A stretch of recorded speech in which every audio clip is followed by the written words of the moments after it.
8절을 보시면 마지막으로 말하노니 너희가 다 마음을 같이 해야 한다. 너무 힘드는 겁니다. 마음을 같이 한다는 것은 너무나 힘든 거죠. 부부간에도 마음을 같이 하는 것이 그리 쉬운 게 아닙니다. 우리가 흔히 부부 일심동체라는 말을 쓰는데 말은 일심 그리고 동체 그러지만 사실 일심동체를 하는 것은 너무나도 어렵습니다. 아무리 오래 살아도 의견 차이가 있고요. 그것 때문에 안 좋을 때도 있고요. 저는 올해 들어서는 가장 기억 남는 거는 1월 1일이 주일이었습니다. 제 아내가 기억할지 모르겠지만 1월 1일이 주일이었는데 그 주일 아침에 제가 6시에 이제 밥을 먹고 아침 주일이면 6시 항상 밥을 먹고 나오는데 그 아침 6시에 1월 1일 날 싸웠습니다. 아내는 기억 아마 못할 겁니다. 제가 그래서 1월 1일부터 싸우는구나 그랬었습니다. 저는 이제 되게 싸울 때 보면 주일에 그렇게 싸우더라고요. 그래가지고 항상 이러면 안 되는데 그런 때가 있는데 부부간에도 싸우지 않고 한 마음 가지고 사는 것이 그리 쉬운 게 아닙니다. 부모 자식 간에도 한 마음을 갖는다는 것이 그리 쉬운 게 아닙니다. 정말 어려운 것 같아요. 그런데 한 교회에서 같이 신앙생활하면서 한 마음으로 간다는 거 그리 쉬운 것이 결코 아닙니다. 가족들은 핏줄로 이어져 있잖아요. 그런데 가족들은 핏줄로 이어져 있으면서도 그러는데 혈육의 정이 있는 거죠. 그런데 우리는 한 교회에서 신앙생활을 우리는 핏줄 공동체는 아니거든요. 우리는 예수 공동체죠. 그리고 예수의 십자가 공동체고 예수의 보혈의 피 공동체고 하나님의 사랑 공동체죠. 그러니까 비록 피는 안 나누었을지라도 예수님으로 이어져 있는 공동체. 예수의 십자가, 예수의 피, 하나님의 사랑, 하나님의 은혜를 나누고 있는 공동체란 말이죠. 그러니까 사실은 핏줄 공동체는 피는 물보다 진하다고 굉장히 끈적끈적하지만 교회 같은 경우는 한치 걸러일 때가 굉장히 많습니다. 그런데 우리가 천국 가면 핏줄 공동체는 사라지는 거고요. 천국 가면 하나님 공동체요, 예수 그리스도 공동체인 것입니다. 그러므로 이 땅을 살아가면서 우리가 교회 생활한다는 것은 천국을 미리 맛보는 거거든요. 그러니까 천국에서의 생활을 이 땅에서 교회를 통해서 해나가는 겁니다. 예수 공동체라는 얘기는 예수님이 주인 되셔서 예수님의 은혜를 같이 나누는 거니까 사람이 주인 되고 사람이 이끌고 가는 것은 아니라는 것은 분명한 것이고, 그래서 예수님을 생각해 보면은 답이 나온다 그랬잖아요. 그래서 형제를 생각할 때 내 마음에 든다 안 든다가 기준이 아니고요. 가만히 보면 옆에 있는 사람도 예수님의 자녀예요. 나도 예수님의 자녀거든요. 남들이 나 욕하는 건 싫은데 나는 나도 모르게 남을 욕할 때가 많고 비난하고 그렇게 할 때가 굉장히 많아요. 사람들이 날 욕하면, 나를 비난하면 정말 싫어하는데 나는 그걸 하고 있어요. 이건 또 무슨 얘기죠? 모순이죠, 그 모순. 근데 내가 옆 사람을 비난할 게 없어요. 왜냐하면 내 자녀가 아니고요. 하나님의 자녀고 예수님의 자녀예요. 내 마음에 들든 안 들든 간에 함부로 욕할 수 있어요? 우리가 옆집 아이 욕도 못해요. 옆집 아이 욕했다가 하면 큰 싸움 나게요. 그러니까 옆 사람한테 얘기할 게 없어요. 그래서 항상 마음을 합하려고 노력해야 돼요. 한 마음이 되려고. 한 마음. 한 마음이 안 되는 이유는 내 고집대로 하니까 그런 거예요. 사실. 내 고집을 꺾으면 되는 거거든요. 다시요. 또 한 번 생각을 했는데 교회 일은 해도 되고 안 해도 되는 일이 너무 많아요. 꼭 해야 되는 것이 많지 않아요. 예를 들어서 교회를 어디가 무너져가지고 보수를 한다? 이렇게 고쳐도 되고 저렇게 고쳐도 되는 거예요. 여러분, 교회 꼭 청소가 깨끗해야 됩니까? 교회 청소 안 되면 안 됩니까? 청소 안 해도 괜찮습니다. 누가 하면 어떻습니까? 목사가 하면 어떻습니까? 화장실 청소 목사가 하면 안 됩니까? 다 괜찮습니다. 해도 되고 안 해도 되는 일이 교회는 너무나도 많습니다. 행사도 똑같다 그랬잖아요. 그것 때문에 싸울 필요가 별로 없겠다. 그것 때문에. 하나님의 은혜를 나누는 데에는 하나가 되지만 일하다가 싸우거나 같이 있다가 안 좋거나 할 이유는 별로 없지 않느냐. 그래서 마음을 같이 해야 한다. 마음을 같이 하는 것은 내 고집대로 내 뜻대로 하려고 하는 게 아니라 하나님이 뭘 원하시는지, 내가 화내는 것을 하나님 원하지 않으시면 화낼 이유가 사실 별로 없거든요. 내가 비난하는 것을 하나님 원하지 않으시니까 비난할 이유가 없거든요. 그럴 필요가 없어요. 하나님의 뜻이 무엇인지 분별하고 하나님의 뜻대로 하면 돼요. 자, 오늘 얘기해요. 너희가 다 마음을 같이 해라. 한 마음이 되어라. 그 말이죠. 그럼 한 마음이 돼가지고 뭘 하느냐? 8절 다시 보시면 이렇게 말했어요. 몇 가지를 얘기했어요. 첫 번째, 동정하며. 두 번째, 형제를 사랑하며. 세 번째, 불쌍히 여기며. 네 번째, 겸손하며. 다섯 번째, 악을 악으로 욕을 욕으로 갚지 말고. 여섯 번째, 복을 빌어줘라. 베드로가 이 얘기를 해준 거예요. 마음을 같이 해서 일을 열심히 해라. 저는 성경을 보다가 진짜 깨달은 것 중에 하나가요. 일 열심히 하라는 것은 성경에 없어요. 행사 열심히 하라 이거 성경에 없어요. 열심히 그게 아니고요. 모이기를 힘쓰는 것은 예배하기를 힘쓰고 기도하기를 힘쓰고 찬양하기를 힘쓰고 나누기를 힘쓰기 위해서 모이는 것이지 성경에는 일을 열심히 하라는 게 없어요. 근데 보세요. 모여가지고 뭐 하라고요? 마음을 같이 해서 뭐 하라고요? 첫 번째, 동정해줘라. 두 번째, 형제 사랑해라. 세 번째, 불쌍히 여기고 겸손하고 악을 악으로 욕을 욕으로 갚지 말고 복을 빌어줘라. 이게 마음을 같이 해서 한 마음이 되어서 해야 되는 거란 말이죠.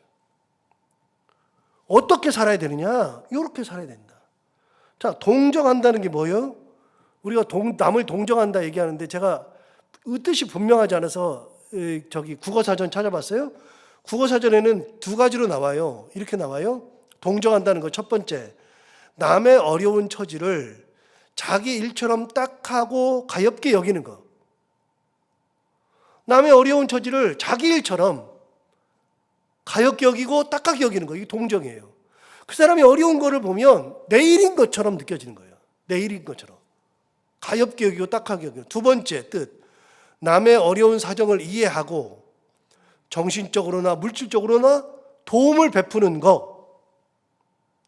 그 남의 어려운 사정, 어려운 처지를 이해할 줄 알고 그거를 내 일처럼 생각해가지고서 딱하고 가볍게 여기면서 정신적으로나 육체적으로나 도움을 베푸는 것이 동정이라고 그랬어요.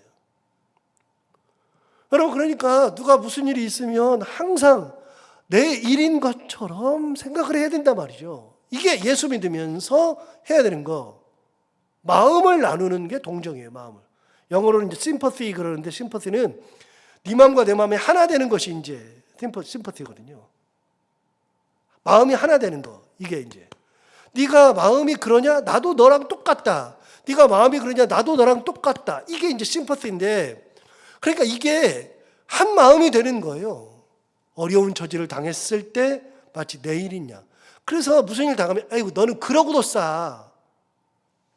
네가 뭐 하는 일이 그렇지가 아니라 그런 일 당했을 때 얼마나 힘들어. 예수 그리스도의 사랑으로 나누는 거예요. 기도 제목이 있으면 같이 나누고 심장이 끊어질 정도로 같이 기도하고 그러는 거예요. 왜요? 우리는 예수 공동체니까요. 예수님 공동체니까, 하나님 공동체니까요. 예수님의 피를 나누었고 예수님의 사랑을 나누었고 십자가를 나눈 공동체니까요. 그러니까 동정할 줄 알아야 된다. 남의 처지, 어려운 사정을 이해하고 자기 일처럼 딱하고 가엾게 여기면서 정신적으로나 육체적으로나 베풀고 도와줄 줄 아는 거, 이게 예수 믿는 거예요. 두 번째, 형제를 사랑하라, 불쌍히 여기라. 뭐 거의 같은 건데, 형제 사랑에 대한 얘기는 제가 몇 번 그런 예를 들어줬죠. 십계명을 가지고 예를 많이 들어줬어요. 형제 사랑이라고 하는 것은 십계명에 아주 정확히 나와요. 십계명이 10개의 계명이지만 예수님은 둘로 나눠서 설명했다고 그랬잖아요. 계명을 둘로 나눠서, 첫 번째는 하나님을 내 마음과 뜻과 정성을 다하여 내 하나님을 사랑하라. 이것이 첫째 되고 큰 계명이다. 그래서 1계명부터 4계명까지를 예수님은 하나님을 사랑하는 걸로 요약을 해줬어요. 사랑을 하되 어떻게 해요? 마음을 다하고 뜻을 다하고 정성을 다하고 다 해서, 네 걸 다 해서 하나님을 사랑하라. 이것이 첫 번째 되는 거예요. 두 번째 계명은 뭐예요? 내 이웃을 내 몸과 같이 사랑하라. 이게 두 번째 계명이에요. 자, 왜요? 다섯 번째부터는 이거예요. 부살간도거든요. 그러니까 내 부모를 공경하라. 살인하지 말라. 간음하지 말라. 도덕질하지 말라. 아홉 번째, 내 이웃의 물건을 탐하지 말라. 거짓 증언하지 말라. 열 번째, 내 이웃의 아내나 물건이나 탐하지 말아라. 여러분, 부모를 공경하고 살인하지 말고 간음하지 말고 도덕질하지 말고 거짓 증언하지 말고 다른 사람을 탐하지 말고, 전부 다 이웃과 관련된 거잖아요. 이웃을 사랑하면, 그러면 내 옆에 있는 사람을 사랑하면 부모를 공경하죠. 이웃을 사랑하면 살인하지 않죠. 이웃을 사랑하는데 어떻게 간음합니까? 이웃을 사랑하는데 어떻게 도적질합니까? 이웃 사랑하는데 거짓 증언하지 않죠. 이웃 사랑하는데 남의 거를 탐내지 않죠. 다 그래서 5계명부터 10계명을 예수님은 딱 구별해 줬어요. 내 이웃을 내 몸같이 사랑하라. 이게 두 번째 계명인데, 첫 번째 계명도 하나님 사랑, 두 번째 계명은 이웃 사랑. 두 개를 합하면 사랑. 그래서 기독교를 한마디로 얘기하면 사랑이라고 그랬잖아요. 사랑. 성경을 딱 한마디로 얘기하면 사랑이에요. 사랑. 이게 하나님의 뜻이에요. 이게 형제를 사랑하라, 불쌍히 여기라. 이건 하나님의 뜻이에요. 하나님의 뜻으로 그렇게 사는 거예요. 자, 왜 그래요? 우리는 예수 공동체니까요. 마음을 같이 한 우리는, 한 공동체인 우리는 이렇게 살아라는 거예요. 이렇게. 자, 8절 맨 마지막에 겸손하라 그랬습니다. 여러분, 겸손하라 그랬는데 우리가 저는 가끔 진짜 그런 생각하는데요. 잘나봐야 얼마나 잘났을까? 가져봐야 얼마나 더 가졌을까? 물론 사람마다 가진 것에 차이가 있고 잘난 것에 차이가 분명히 있어요. 사람마다 능력의 차이가 다 있어요. 능력의 차이가. 그 차이가 다 있는데, 여러분, 그 차이가 우리가 봤을 때는 저 사람은 참 대단하네, 이 사람은 진짜 형편없네, 그런 차이인데 하나님이 보실 때는요 똑같아요. 하나님 앞에서 우리가 교만할 일이 하나도 없어요.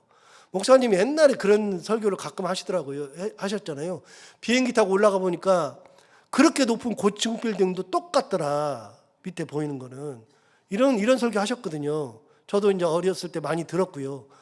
그래서 제가 이제 비행기 탈 때마다 항상 밑을 내려보는 습관이 있어요. 그 얘기를 듣고 나서. 비행기 타고서 내려다 보잖아요. 진짜 구분이 안 돼요. 높고 낮으면 구분이 안 돼요. 다 아래에 있지.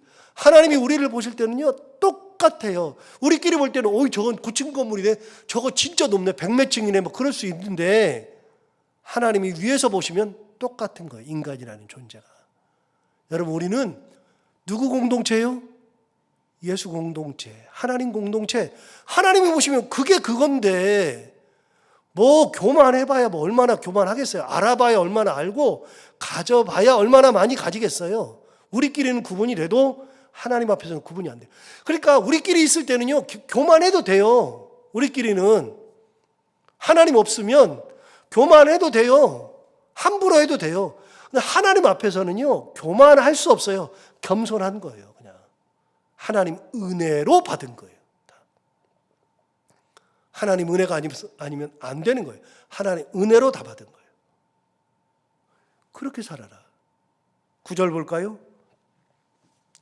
악을 악으로 욕을 욕으로 갚지 말고 도리어 복을 빌어 주어라 그랬어요. 자, 여러분, 악을 악으로 갚지 말아라. 욕을 욕으로 갚지 말아라. 로마서 12장 21절에 보면 이렇게 나와요. 선으로 악을 이기라. 로마서 12장 21절 말씀. 여러분, 악을 악으로 대해봐야 안 돼요. 안 돼요. 하나님의 은혜로 이기는 거예요. 그러니까 뭘 자꾸만 들춰내고 그대로 갚아주고, 그거는 구약시대죠. 구약시대는 어떻게 했어요? 구약시대에는 눈에는 눈으로, 이에는 이로. 이게 구약시대의 율법이에요. 그러나 신약시대에 와서는, 예수 그리스도의 시대에 와서는 그 율법은 이미 끝났어요. 신약시대에는 은혜의 시대로 바뀌었어요. 은혜의 시대로. 그래서 갚는 것이 그렇게 좋은 게 아니에요. 똑같이 돌려준다 그래서 좋은 게. 근데 저도 보니까요, 돌려주고 싶어요. 못 참겠어요. 화가 나가지고. 아직 인간의 본성을 못 버려서 그래요. 그래서 제가 스스로 생각할 때가 많거든요. 참 아직도 못 됐다. 아직도 안 된다. 저 아직도 안 돼요. 못 버리겠어요. 하나님 앞에 갈 때. 그래서 말씀드렸잖아요. 성화라고 하는 것은 죽을 때까지 성화되어 가는 거지 성화된 사람이 없는 거예요. 저 진짜 많이 성화됐거든요. 그런데 아직도 성화되려면 멀었어요. 잘 안 돼요. 그러나 분명하게 이치는 알고 있어야 돼요. 악을 악으로, 욕을 욕으로 갚는 것은 아니다. 선으로 갚는 거다. 그러면서 뭐라 그래요? 복을 빌어주어라. 대신 복을 빌라. 여러분, 예수님께서 마태복음 10장에 보면 제자 파송하시는 얘기가 나옵니다. 마태복음 10장에. 그 예수께서 제자 파송하신 얘기는 유명한 게 나와요. 이제 누가복음에도 이제 16장인가에 한번 나오고요. 그 제자 파송한 얘기는 아주 유명한 겁니다. 이제 예수께서 제자 파송하신 얘기가 두 개의 버전이 있는데, 하나는 12제자 파송하는 이야기가 나오고요. 하나는 70명의 제자를 파송하는 얘기가 나옵니다. 이제 두 개가 나오는데, 마태복음 10장에도 보면 예수님께서 12제자를 파송하는 얘기가 나옵니다. 그게 이제 본문이 굉장히 길어요. 그러면서 이제 제자들이 이제 가서는 너희들이 갈 때에는 뭐 이렇게 가고, 전대에다가 뭘 가지지 말고, 뭐 신발을 2개를 준비하지 말고, 뭐 옷은 어떻게 하고, 그런 얘기를 쭉 해요. 거기 이제 그거를 이제 신학자들은 뭐라고 붙였냐면 제자도 이렇게 붙여놨어요. 그 본문을 제자들이 살아가는 길, 뭐 이렇게 제자도 붙여놨는데, 그 제자도에 보면 예수님께서 파송하신 내용에 보면 쭉 나오는데 다 볼 수는 없고요. 그 중에 10장 12절에 보면 이렇게 말했어요. 예수님께서 이렇게 말씀하셨어요. 그 집에 들어가면서, 우리 잘 아는 얘기예요. 그 집에 들어가면서 평안하기를 빌라. 그랬어요. 그 집이 이에 합당하면, 내가 빌어준 거에 합당하면 너희 빌어준 그 평안이 거기 임할 것이요. 만일 합당하지 않으면 네가 빌어준 그 평안이 너희에게 돌아올 것이니라. 그 사람을 구별해서 평안을 빌고 안 빌고가 아니라 어느 집을 가든지 간에 평안함부터 빌어주는 거다. 이게 예수 믿는 거다. 그래서 그 평안이 그 집에 합당하면 그 평안이 그 집에 임하는 것이고, 만약에 합당하지 않으면 네가 빌어준 평안이 너에게로 돌아올 것이다. 이게 제자도 중에 있거든요. 여러분, 우리는 이 사람이 합당하니까 뭘 해주는 게 아니고요. 예수님 사람이니까 하는 거예요. 복을 빌어줄 사람이니까 복을 빌어주는 게 아니고요. 그냥 예수님의 은혜로 복을 빌어주는 거예요. 예수님의 은혜로 그냥 복을 빌어주는 거예요. 그래서 그 복이 그 사람에게 합당하면 그 사람에게 복이 갈 것이고, 만약에 복을 빌어줬는데 그 사람은 이 복을 받을 자격이 없다, 그러면 어떻게 돼요? 나에게로 돌아올 것이고. 뒤집어 볼까요? 악하다 그래서 악으로 대해요. 그런데 그 악이 잘못하면 나한테 돌아올 수 있다는 거예요. 주님이 보실 때, 야, 네가 더 악해. 너 그렇게 말하는 것이 악해. 그럴 수 있어요. 그래서 얘기해 주는 거예요. 복을 빌어주면 그 복이 그 집에 가든지 나에게 돌아오든지, 그래서 평안함을 빌어주라. 이게 제자도에 나오는 거예요. 제자도에. 마태복음 10장에 보면. 그래서 가끔 제자도를 볼 때가 있어요. 예수님이 제자들을 파송하시면서 뭐라고 얘기하셨나를 들어볼 필요가 있거든요. 그때는 마태복음 10장을 딱 펴가지고 보면 거기 답이 나오잖아요. 여기 얘기해요. 악을 악으로 욕을 욕으로 갚지 말고 도리어 복을 빌어주어라. 그 다음을 보세요. 9절 하반절. 참 재밌는 말이 나와요. 이를 위하여 너희가 뭘 받았어요? 부르심을 받았어요. 우리가 예수 공동체로 부르심을 받은 거는 형제를 사랑하고 동정하고 불쌍히 여기고 겸손하고 갚지 말고 복을 빌어주는 사람으로 부르심을 받은 거지. 예수 믿고 우리가 직분 받고 신앙생활 오래 하고 은혜를 그동안 나누었으면, 그걸 가지고서 은혜를 받았으면 그걸 가지고 이렇게 살라고 부르심을 받은 거지, 뭐 일 잘하라고 부르심 받은 것은 아니에요. 예.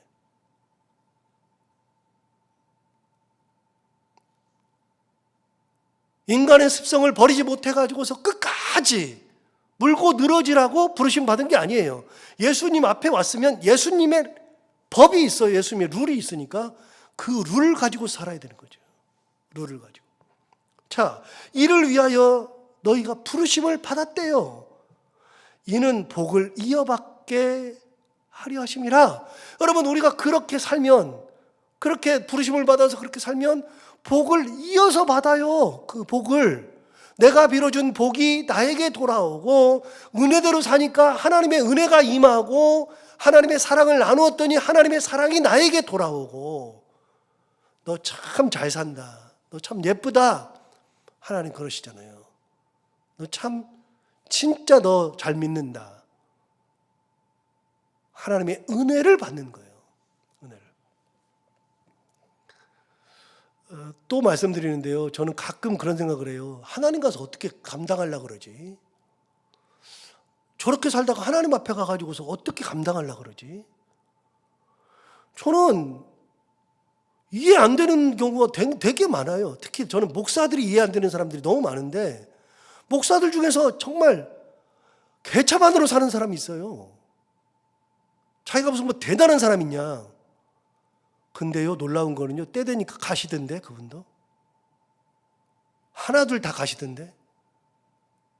이 땅이 뭐 엄청난 것인 줄 알고 그러다가, 얼마 전에도 그냥 서울에 있는 대형교회 잘라가지고서 막 크게 문제가 돼가지고서 막 교인들끼리 뭐 무슨 용역업체 부르고 뭐 교회를 반절로 나누고 대법원까지 가가지고 판결 나오고, 그래가지고 교회가 쑥대밭대고, 그 좋은 교회가 그렇게 했던 양반도 2달 전인가요? 가시던데요. 왜 그렇게 살아요? 왜 그렇게 살아요? 여러분, 목사라 그러면 하나님의 은혜를 가지고서 은혜를 나누며 살면 되고, 성도라 그러면 하나님의 은혜를 가지고 은혜 가운데 살면 되는 거지, 다른 거 하라고 부르심을 받은 게 아니에요. 우리는 뭘로 부르심을 받았어요? 이런 거 하라고 부르심을 받았어요. 이런 거 하라고. 다른 얘기가 뭐가 있어요? 이 얘기 있지. 마음을 같이 해서 동정하고, 형제를 사랑하고, 불쌍히 여기고, 겸손하고, 악을 악으로, 욕을 욕으로 갚지 말고 복을 빌어주라. 이것을 위하여 너희가 부르심을 받았다니, 이는 복을 이어받게 하려 하심이라. 우리가 복을 받는 자는 그런 거예요. 복을 받는 자. 자, 10절 볼까요? 그러므로 이제 성경 구절을 가지고서 예를 들어줬어요. 10절에. 그러므로 생명을 사랑하고 좋은 날 보기를 원하는 자. 자, 이게 지금 기억이라고 돼 있잖아요. 그 앞에. 기억이 시편 34편 12절 이하에 있어요. 여러분 집에 가셔서 시편 34편 12절을 찾아보세요. 12절부터 15절까지 말씀을 요약해 놓은 거거든요. 저는 이제 기억, 니은, 디귿이 있으면 다 찾아봐요. 그 구절을. 근데 시편 34편에 나와요. 제가 그래서 깨달았어요. 아, 내가 34편에 놓치고 갔던 게 있었구나. 근데 시편 34편에 이렇게 나오는 거예요. 생명을 사랑하는 사람, 좋은 날 보기를 원하는 사람, 어떻게 살아야 되느냐? 시편 34편에 나와요. 혀를 금하여 악한 말을 그치고. 여러분 시편에도 얘기했어요. 혀를 금해라. 함부로 말하지 말아라. 악한 말 하지 말아라. 그 입술로 거짓을 말하지 말아라. 11절 악에서 떠나 선을 행하라. 화평을 구하라. 그것을 따르라. 이게 시편 34편 12절부터 15절에 나오는 말씀이에요. 이게 이미 구약에서도 이런 얘기를 했더라고요. 이런 얘기를. 여러분 우리가 예수 공동체니까, 주님의 은혜를 나누는 공동체니까 이렇게 살아야 한다. 이건 성경 구절을 가지고서 얘기해 주는 거예요. 그리고 12절 참 재밌는 말을 해줘요. 12절에 너무 재밌는 말을 해줘요. 자 보세요. 제가 강조해서 읽어볼게요. 주의 눈은 의인을 향하셔요. 그의 귀는 의인의 간구에 기울이셔요. 그런데 주님의 얼굴은 악행하는 자들을 대하셔요. 세 가지 나왔죠. 주님의 뭐? 눈과 주님의 귀와 주님의 얼굴. 여러분 눈은 뭘 본다고요? 의인을 향해서 딱 보고 계셔요. 의인을 향해서. 그래, 잘한다. 여러분 그거 생각하고 사세요. 주님께서 우리를 보고 계신다니까요. 주께서. 주님의 눈은 의인을 향하시고 주의 귀는요, 의인의 간구를 들으셔요. 쭉 들으셔요. 그런데 주의 얼굴은 뭘 쳐다봐요? 악인을, 악행하는 자들을 대하시느니라. 하나님 앞에 설 수가 없어요. 다 보고 계시는데. 여러분 우리는 세상 살지만 주님 앞에 사는 거, 이게 예수 공동체라고 하는 거 기억하고 주님의 은혜로 살아가는 그리스도인들, 진짜 참 신앙인들, 그런 모습으로 살아가는 우리 모두가 다 되기를 바랍니다. 기도하겠습니다. 하나님 아버지 감사합니다. 오늘도 귀한 말씀으로 깨워주셔서 감사합니다. 이 말씀 듣고 우리가 힘을 내고 하나님을 더 바라보며 살기를 원합니다. 주님, 오늘 말씀을 들은 것처럼 우리가 예수 공동체를 이루었으므로 예수님의 은혜를 가지고 동정할 줄 알고 형제 사랑할 줄 알고 불쌍히 여길 줄 알고 겸손할 줄 알고 악을 악으로 욕을 욕으로 갚지 말고 복을 빌어줄 줄 아는 그리스도인들, 하나님의 눈이 우리를 보시고 하나님의 귀가 우리의 기도를 들으시는, 우리가 하나님 앞에 있다는 것을 잊지 않고 은혜 가운데 살아가며 하나님의 크신 권능을 가지고 살아가는 저희들이 다 되게 하여 주옵소서. 신앙생활 한다고 하면서 인간의 모습을 우리는 버리지 못합니다. 어쩔 수가 없습니다. 하나님 아버지, 그래도 설교를 들을 때마다, 말씀을 볼 때마다 하나 둘 조금씩 성화되면서 하나님의 은혜를 제대로 나눌 줄 알고 하나님의 크신 권능을 가지고 살아갈 줄 아는 저희들 모두가 다 되게 하여 주옵소서. 오늘 하루를 살아갈 때 이 말씀을 기억하며 살게 하여 주옵시고, 해야 되는 것들을 기쁨으로 잘 감당하고 만나는 분들과 함께 웃고 행복한 하루가 되게 하여 주옵소서. 감사하며 예수님 이름으로 기도하옵나이다. 아멘.